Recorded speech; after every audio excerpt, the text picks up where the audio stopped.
Yo, where are all the hot grunts or jackal babes at? I mean, for real, Halo gameplay is a massive sausage fest. It's not even funny. And I'm here to bring some reason to this madness. As always, guys, let's find the answer to that, and also what role female Covenant members play in Halo.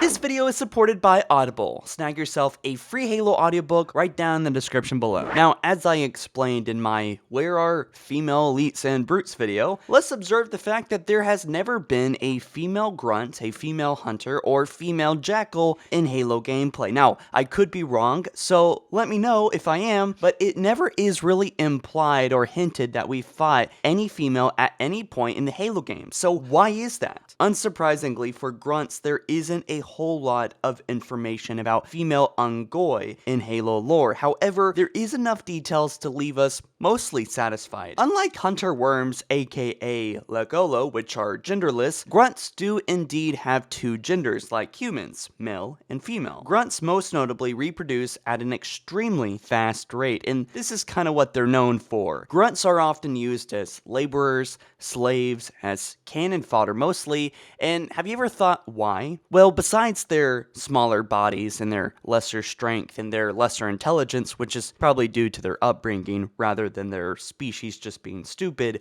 the Covenant could easily push out thousands of Grunts in a short period, give more or less these child Grunts guns just to get murdered by UNSC forces or even Chief himself, which sometimes teabags these poor bastards. It's been a running joke, but the Covenant would have these breeding chambers where females would drop large egg clusters and be able to produce quote-unquote adults, since Grunts supposedly have short childhood aging. A key strategy during the Human Covenant War was actually overrunning human forces with waves and waves of dispensable Grunts born to be nothing but cannon fodder.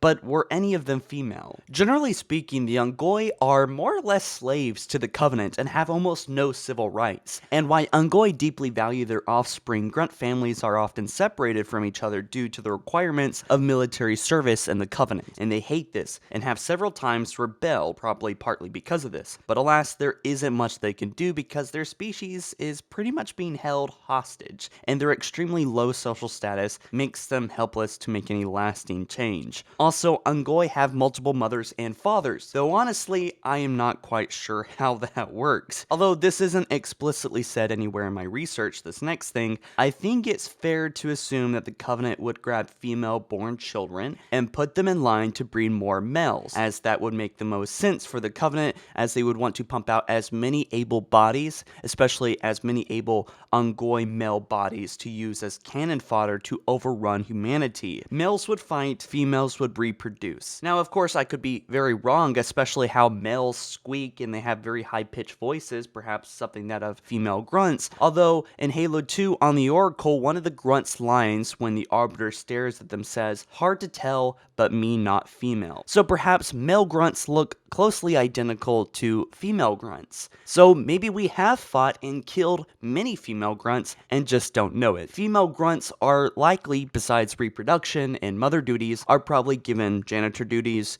caretakers, builders, farmers, and any other maintenance jobs in the Covenant production line. Basically anything that involves non-frontline things, or in other words, anything that does not involve where Master Chief ended up going in Halo gameplay. But I'm sure the big reason here is because female Grunts are really great at breeding more males for battle. Technically, the only female aliens that we've been in constant contact with throughout Halo, and if you played Halo, you've certainly killed some female aliens, is the Legolo worms, as they actually have no gender. So you could say that they're females and males. They're both gendered. Unlike laying eggs like Grunts or Elites, these worms actually reproduce by splitting off from a single large colony into two. Basically, I think that means that in one hunter form, it splits off into two hunters. And these two colonies are kind of connected in spirit and physical form, so these hunters always stay close. That's why you always see hunters in a pair, usually. Alright, so let's talk Kigyar, aka Jackals now, which I feel has much more details on females than most of the Covenant in Halo lore. A little backstory for them, the Kigyar are basically on the same level as the Ungoi, bottom tier of the Covenant.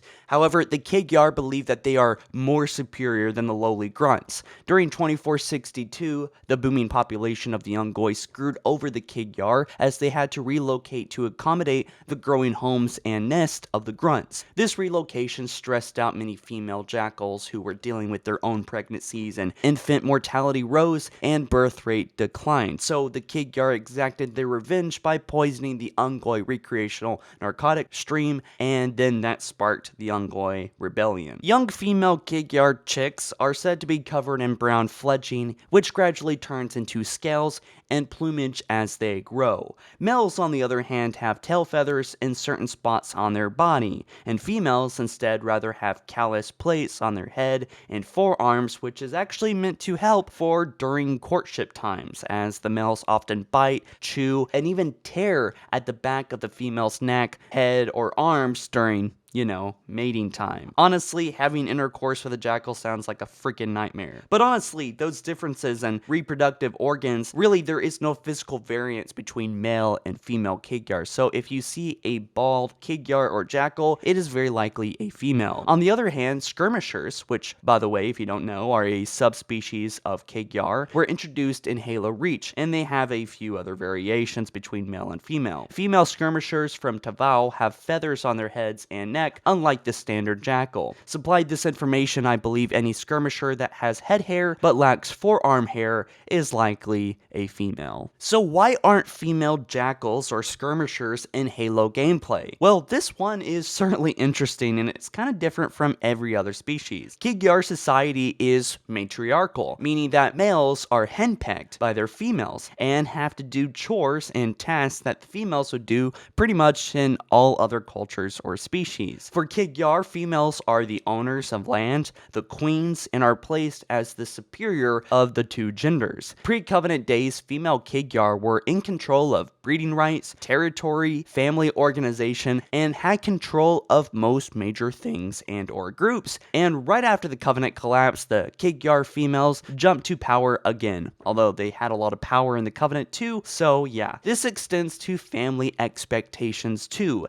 meaning that young male chicks were actually expected to be much less successful than female younglings. Females also pretty much get to choose to bang whoever they want, when they want, going from mate to mate, and males, on the other hand, tend to stay at home at their nest. And why this last part isn't quite confirmed, I think it's heavily implied, and it's not that outwardly to say that I believe that the males would pretty much pick up the typical female stay-at-home mom roles, such as tending for the young, taking care of the home, and just kind of staying at home all day. Of course, this excludes Covenant days or Halo gameplay because most of the jackals, pretty much I'm sure all of the jackals we have killed in Halo have been males. To answer the question, why are female jackals and skirmishers missing from Halo gameplay, from a Halo lore standpoint, is pretty simple. They were either breeding to supply the Covenant new servants, warriors, and or more breeders, which is pretty much the standard answer, but the interesting part about Kigyar is this, is that they were pretty much high in rank, which means that they want to be in the front lines. They weren't fighting amongst the grunts and other elites that were fighting Chief or other Halo Spartans that we've played as, like Noble Team. They were often reserved for command positions like the head of ships. The Ministry of Tranquility often employed female Kigyar to command ships made by their own species like raiders or privateers. However, once in a while, they'd be set in charge of Covenant frigates. After the collapse of the Coveys,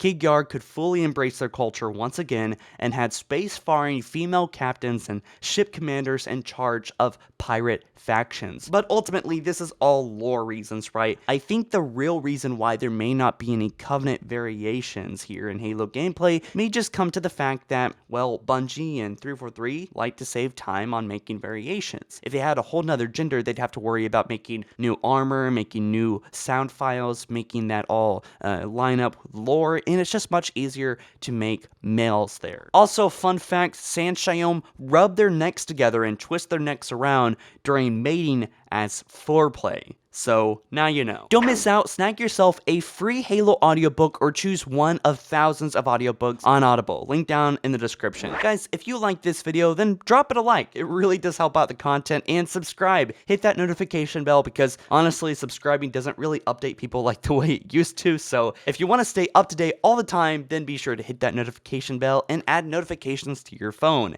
And watch my last video, why aren't female elites and brutes in Halo gameplay? It's a really fun video, and there's a lot that I talk about in it, a lot of individuals too. Thank you guys so much for watching. I really do appreciate your time, and I'll see you in my next video soon. Peace.